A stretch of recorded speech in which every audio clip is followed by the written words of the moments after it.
नमस्कार दोस्तों, स्वागत है आपका आज के मुख्य समाचार में। सबसे पहली बड़ी खबर में आपको बताएंगे योगी के गढ़ गोरखपुर में प्रियंका की प्रतिज्ञा रैली, छत्तीसगढ़ सीएम भूपेश बघेल के बलबूते ओबीसी वोटर्स को साधने की रणनीति।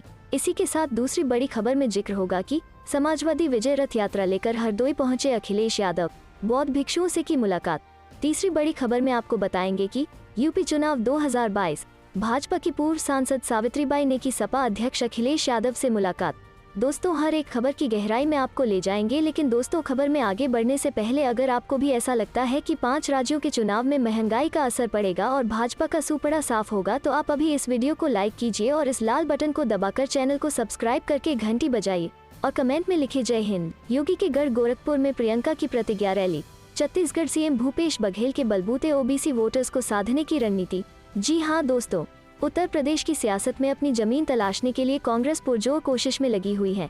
एक तरफ जहां कांग्रेस महासचिव और कांग्रेस प्रभारी प्रियंका गांधी पूरे राज्य का दौरा कर पार्टी को मजबूत करने में जुटी हैं, वहीं राज्य के वरिष्ठ पर्यवेक्षक और छत्तीसगढ़ के सीएम भूपेश बघेल भी प्रियंका के साथ कंधे से कंधे मिलाकर चल रहे हैं। विधानसभा चुनाव को देखते हुए प्रियंका सीएम योगी आदित्यनाथ के गढ़ गोरखपुर में हुंकार भरने जा रही है। रविवार को होने वाली प्रतिज्ञा रैली को सफल बनाने की जिम्मेदारी बघेल को सौंपी गई है। बघेल और उनकी टीम रैली की तैयारियों में जुट गई है। एक तरफ जहां रैली में प्रियंका कार्यकर्ताओं में जोश भरने की कोशिश करेंगी, तो दूसरी ओर 8 घोषणाओं को पूरा करने का वादा भी करेंगी। वरिष्ठ पत्रकार और राजनीतिक विश्लेषक राशिद किदवई बताते हैं कि पार्टी ने सीएम बघेल के मैनेजमेंट और कार्यक्षमता को देखते हुए उन्हें यूपी के वरिष्ठ पर्यवेक्षक की जिम्मेदारी सौंपी है। चुनाव के दौरान पर्यवेक्षक का ही काम होता है कि वे वरिष्ठ नेताओं की सभाओं का मैनेजमेंट देखे और आसपास के जिलों से लोगों और कार्यकर्ताओं की भीड़ जुटा सके। इन कामों के लिए पार्टी को अनुभवी व्यक्ति के साथ संसाधनों की जरूरत होती है। माना जाता है कि बघेल को इन कामों का अच्छा अनुभव है और इसमें महारत हासिल है। जो व्यक्ति असम जैसे छोटे राज्यों में 100 से ज्यादा सफल सभाएं कर सकता है, उसके लिए यूपी में पार्टी के वरिष्ठ नेताओं के लिए सफल सभाएं करवाना कोई बड़ी चुनौती नहीं है। चलते हैं अगली खबर की तरफ। समाजवादी विजय रथ यात्रा लेकर हरदोई पहुंचे अखिलेश यादव, बौद्ध भिक्षुओं से की मुलाकात। जी हाँ दोस्तों, सपा अध्यक्ष व यूपी के पूर्व सीएम अखिलेश यादव रविवार को समाजवादी विजय रथ लेकर हरदोई पहुंचे। जिले की सीमा में प्रवेश करते ही उन्होंने मल्लावा में सपा नेता ब्रजेश वर्मा उर्फ टिल्लू के कार्यालय में मौजूद बौद्ध भिक्षुओं से मुलाकात की। चलते हैं अगली खबर की तरफ। यूपी चुनाव 2022, भाजपा की पूर्व सांसद सावित्रीबाई ने की सपा अध्यक्ष अखिलेश यादव से मुलाकात। जी हाँ दोस्तों, भाजपा की पूर्व सांसद व कांशीराम बहुजन मूल निवासी पार्टी की राष्ट्रीय अध्यक्ष सावित्रीबाई फुले ने रविवार सुबह सपा अध्यक्ष अखिलेश यादव से मुलाकात की। दोनों के बीच सियासी मुद्दे पर चर्चा हुई। बहराइच की पूर्व सांसद ने कहा कि 26 नवंबर को लखनऊ में होने वाली रैली में सपा अध्यक्ष को बतौर मुख्य अतिथि बुलाया है। उन्होंने आश्वासन दिया है कि वो रैली में जरूर आएंगे। इस मौके पर सावित्रीबाई फुले ने कांशीराम बहुजन मूल निवासी पार्टी से सपा के गठबंधन पर भी चर्चा की। चलते हैं अगली खबर की तरफ। पुलिस थानों और डीएम ऑफिस में टेंट लगाएंगे किसान, राकेश टिकैत ने चेताया। जी हाँ दोस्तों, सुप्रीम कोर्ट के आदेश के बाद दिल्ली पुलिस की ओर से गाजीपुर और टिकरी बॉर्डर पर बैरिकेडिंग हटाए जाने के बाद किसान नेता राकेश टिकैत ने एक बार फिर से यह मंशा जाहिर कर दी है केंद्र के कृषि कानूनों के खिलाफ जारी किसानों का आंदोलन खत्म नहीं होने वाला है। राकेश टिकैत ने कहा है कि अब वे पुलिस थानों और जिला मजिस्ट्रेटों के कार्यालयों में अपने तंबू लगाएंगे। भारतीय किसान यूनियन के नेता राकेश टिकैत ने कहा, हमें जानकारी मिली है कि प्रशासन जेसीबी की मदद से यहां टेंट हटाने की कोशिश कर रहा है। अगर वे ऐसा करेंगे तो किसान अपने टेंट पुलिस थानों और डीएम ऑफिसों में लगा लेंगे। उन्होंने कहा, हमारी लड़ाई 3 काले कानूनों के खिलाफ और न्यूनतम समर्थन मूल्य एमएसपी पर गारंटी कानून को लेकर है। जिन किसानों की फसल कहीं नहीं बिक रही है, वो दिल्ली में फसल बेचने जाएंगे। इस बीच किसान एकता मंच ने ट्वीट किया, टिकरी बॉर्डर पर आधी रात को पुलिस द्वारा रास्ते खुलवाने संबंधित बिना बातचीत के कार्रवाई करने का प्रयास किया गया, पर किसान एकजुट होकर तुरंत पहुंच गए। अभी हालात सामान्य है। किसानों ने रात में ही अपने मंच की दिनचर्या शुरू कर दी है। हर जो जुल्म की टक्कर में संघर्ष हमारा नारा है। चलते हैं अगली खबर की तरफ। राहुल गांधी बोले, चीन ने दिल्ली जितने भारत के इलाके पर कब्जा कर लिया है। जी हाँ दोस्तों, कांग्रेस नेता राहुल गांधी ने शनिवार को भारतीय सीमा में चीन के घुसनों को लेकर बयान सामने आया है। राहुल गांधी कहते हैं कि चीन हमारे देश में घुसपैठ कर रहा है और लगभग दिल्ली जितने क्षेत्र पर उन्होंने कब्जा कर लिया है। कांग्रेस के पूर्व अध्यक्ष राहुल गांधी ने प्रधानमंत्री नरेंद्र मोदी पर देश के लाखों किसानों, श्रमिकों और छोटे व्यापारियों को दरकिनार करते हुए केंद्र सरकार पर क्रोनी कैपिटलिज्म को बढ़ावा देने का आरोप भी लगाया।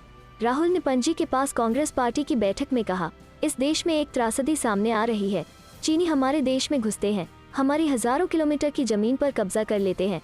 लगभग दिल्ली के आकार की भूमि पर उनके द्वारा कब्जा कर लिया गया है। वे आज भारतीय क्षेत्र के अंदर बैठे हैं और पीएम कहते हैं कि किसी ने हमारी जमीन नहीं ली है। उन्होंने कहा, भाई भाई के खिलाफ खड़ा है, देश बंटा हुआ है, नफरत फैलाई जा रही है और वही 5-6 लोगों को फायदा पहुंच रहा है। सारी साजिश यही है कि वही 5 या 6 लोग लाभान्वित हों। कोई फर्क नहीं पड़ता अगर देश जलता है, कोई फर्क नहीं पड़ता अगर पूरे देश में नफरत फैलती है, लेकिन उन्हीं 5 या 6 लोगों को फायदा होना चाहिए। यही आज के भारत की सच्चाई है। उन्होंने कहा, उनके कुछ दोस्तों की मदद करने के लिए जीएसटी लाया गया और अब अंत में आप पूरे देश में किसानों को आंदोलन करते हुए देख रहे हैं, क्योंकि भाजपा और मोदी ने 3 नए कृषि कानून पारित किए हैं जो देश के किसानों को कुचलने के लिए बनाए गए हैं। राहुल गांधी ने मीडिया पर देश के लिए प्रासंगिक मुद्दों को कवर नहीं करने का आरोप लगाते हुए कहा कि देश में ये 5-6 लोग ही लाभान्वित हो रहे हैं और लाखों करोड़ों लोगों को व्यवस्थित रूप से दरकिनार किया जा रहा है, जिसमें छोटे किसान और व्यवसायी भी शामिल हैं। चलते हैं अगली खबर की तरफ। कांग्रेस ने पूर्व मुख्यमंत्री वसुंधरा राजे के गृह जिले में भाजपा को चारों खाने किया चित।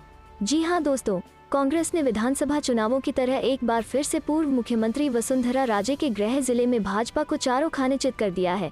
मुख्यमंत्री अशोक गहलोत और प्रदेशाध्यक्ष गोविंद सिंह डोटासरा के दखल के बाद जिले के कांग्रेस के तीनों विधायक एक मंच पर आने के बाद भगवान देवी के नाम पर सहमति बनी और उसके बाद भगवान देवी जिला प्रमुख निर्वाचित हुई हैं।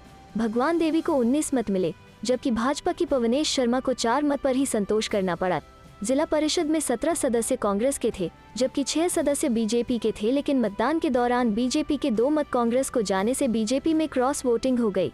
कांग्रेस ने 6 पंचायत समितियों में से 4 पंचायत समिति में अपने प्रधान बना लिए हैं, जबकि एक निर्दलीय और एक बीजेपी के खाते में गई है। धौलपुर पंचायत समिति में कांग्रेस की सीता कुशवाहा ने भाजपा की प्रियंका को 13 मतों से हराया है। सीता कुशवाहा को 18 मत प्राप्त हुए, जबकि प्रियंका को 5 मत मिले और 6 सदस्य अपने मत का प्रयोग करने नहीं पहुंचे। वहीं राजाखेड़ा में कांग्रेस की लता कंवर उर्फ चारू तोमर ने बीजेपी की सुधा को 17 मतों से शिकस्त देकर लगातार दूसरी बार प्रधानी हासिल कर ली है। कांग्रेस की लता कंवर को 21 मत और बीजेपी की सुधा को 4 मत प्राप्त हुए। बाड़ी पंचायत समिति में कांग्रेस प्रत्याशी अजय सिंह परमार को 21 मत, जबकि भाजपा प्रत्याशी प्रियंका गुर्जर को 4 मत मिले, जिसके बाद बाड़ी में भी कांग्रेस ने लगातार दूसरी बार सीट पर कब्जा कर लिया। नवनिर्वाचित प्रधान अजय सिंह परमार कांग्रेसी विधायक गिरिराज सिंह मलिंगा के पुत्र हैं। बसेड़ी पंचायत समिति में कांग्रेस के अमित परमार निर्विरोध प्रधान निर्वाचित हुए हैं। वहीं सरमथुरा पंचायत समिति में करौली धौलपुर संसदीय क्षेत्र से कांग्रेस के प्रत्याशी रहे संजय जाटव की मां निर्दलीय द्रौपदी देवी निर्विरोध प्रधान बनी है। सेप्पू पंचायत समिति में भाजपा प्रत्याशी तुलसीराम कुशवाहा को 16 मत, जबकि कांग्रेस दीपचंद्र को 7 मत मिले हैं। 1 मत निरस्त हो गया और 3 प्रत्याशी अपने मत का प्रयोग करने नहीं पहुंचे। सेप्पू पंचायत समिति में तुलसीराम कुशवाहा ने प्रधान बनकर भाजपा की लाज को बचा लिया है। चलते हैं अगली खबर की तरफ। लोकतंत्र की रक्षा करना ही सरदार पटेल को सच्ची श्रद्धांजलि। राहुल गांधी। जी हां दोस्तों, कांग्रेस ने रविवार को देश के पहले गृह मंत्री सरदार वल्लभभाई पटेल को उनकी जयंती पर श्रद्धांजलि अर्पित की। वहीं पार्टी के पूर्व अध्यक्ष राहुल गांधी ने कहा कि ऐसे समय में जब लोकतंत्र के सभी स्तंभ कमजोर किए जा रहे हैं, पटेल के योगदान को याद रखना महत्वपूर्ण है। कांग्रेस महासचिव प्रियंका गांधी वाड्रा ने भी पटेल को श्रद्धांजलि देते हुए कहा कि उनका संघर्ष हमें किसानों के दमन के खिलाफ एवं किसानों के हक के लिए न्याय की लड़ाई में चट्टान की तरह डटे रहने की प्रेरणा देता है।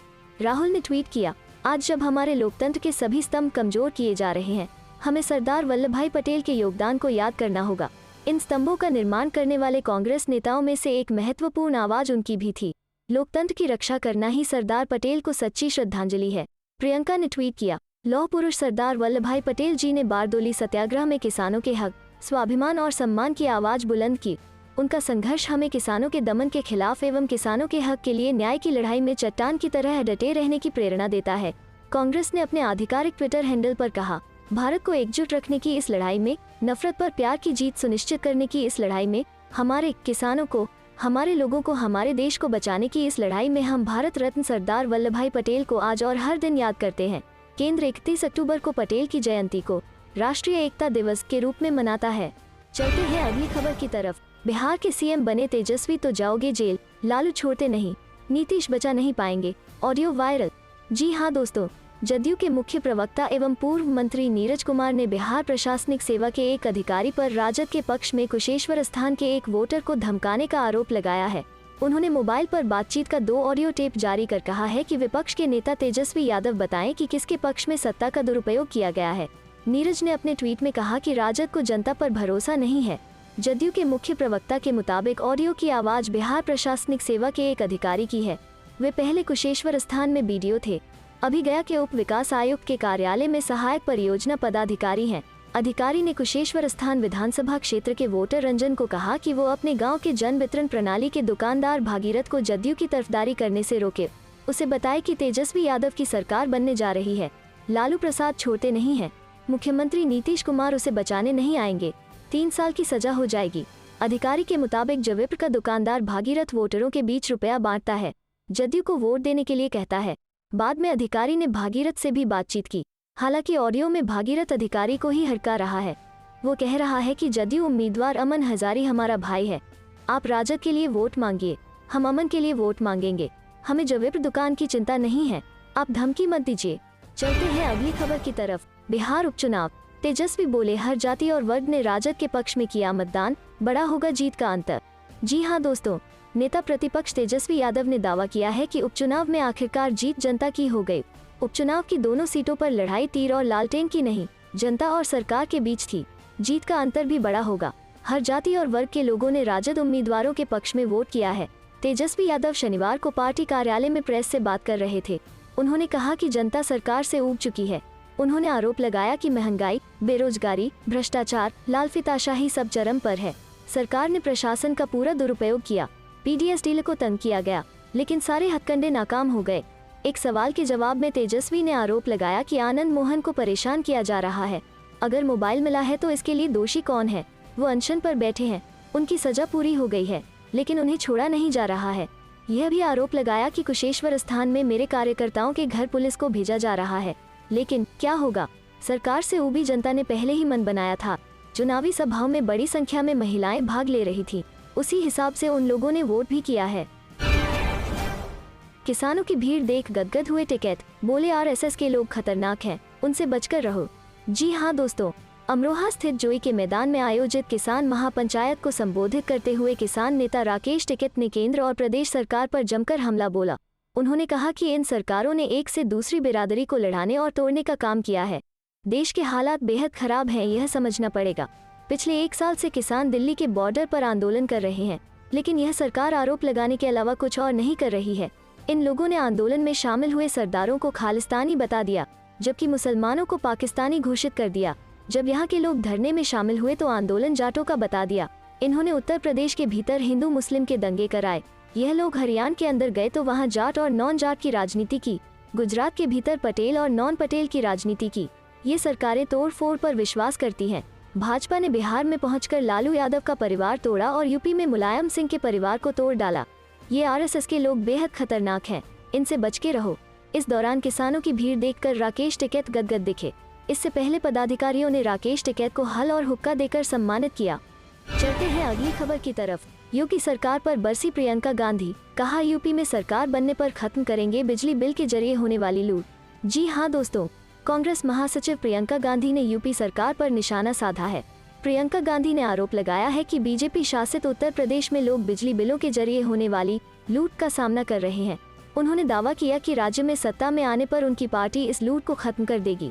प्रियंका गांधी ने शनिवार सुबह एक ट्वीट कर बिजली बिल के मुद्दे पर बीजेपी सरकार को आड़े हाथ लिया है। कांग्रेस नेता ने ट्विटर पर एक मीडिया रिपोर्ट को भी टैग किया, जिसमें दावा किया गया था कि बिजली विभाग ने एक मजदूर को 19 करोड़ रुपए से अधिक के बिजली बिल का नोटिस दिया है।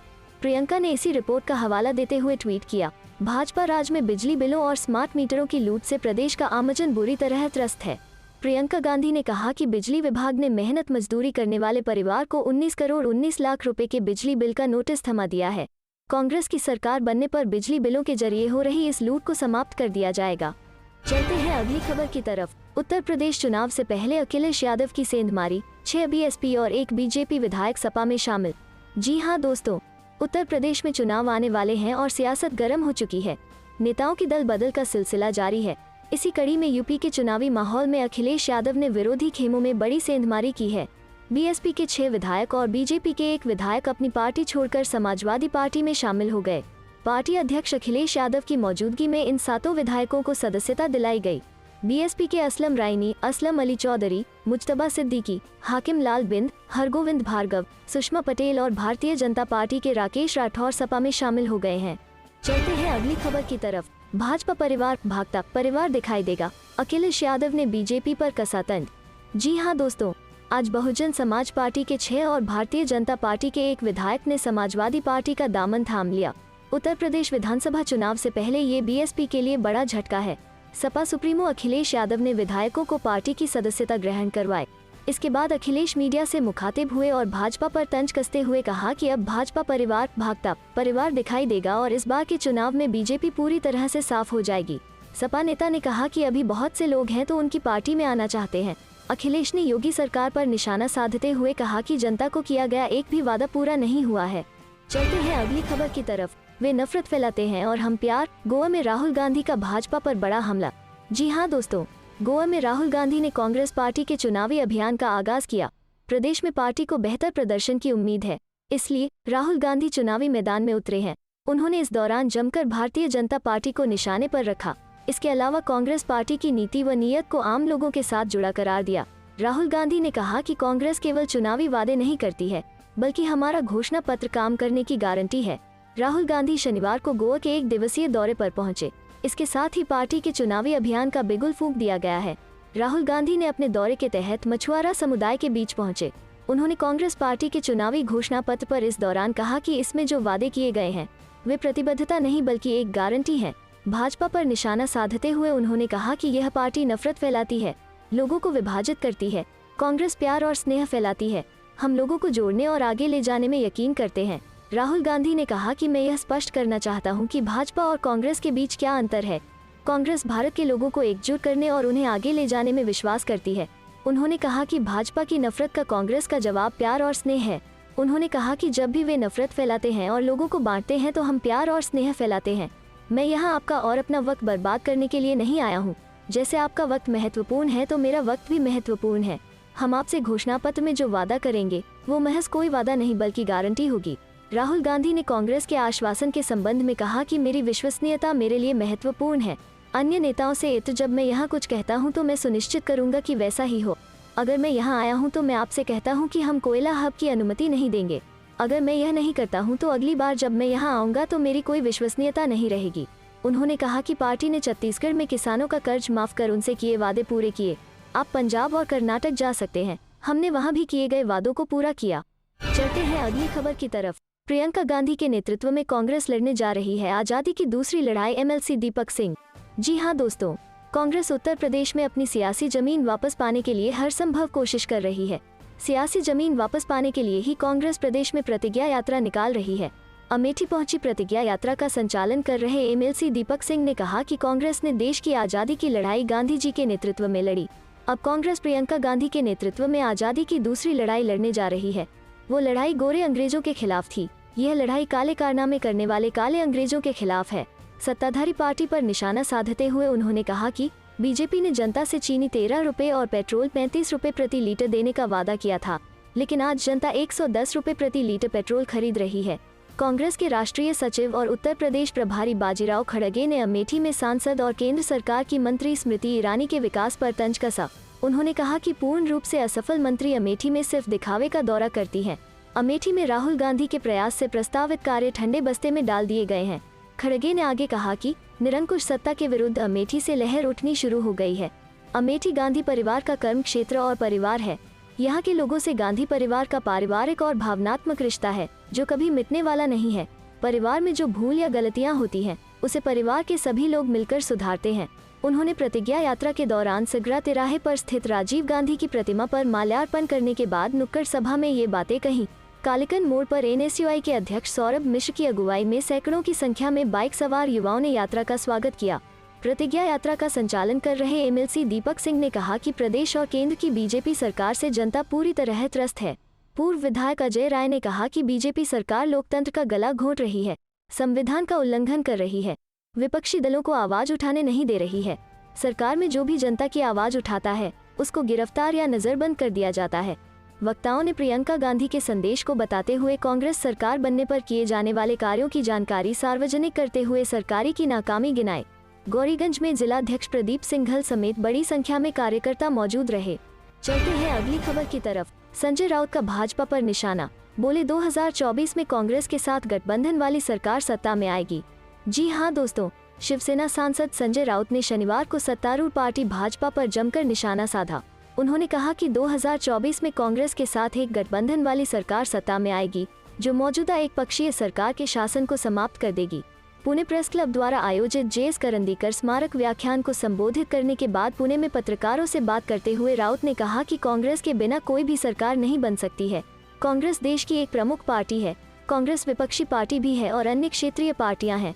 वहीं जब राउत से राजनीतिक रणनीतिकार प्रशांत किशोर के कथित बयान भाजपा कई दशकों तक सत्ता में रहेगी के बारे में पूछा गया तो उन्होंने कहा कि भाजपा भारतीय राजनीति में रहेगी, लेकिन एक विपक्षी दल के रूप में।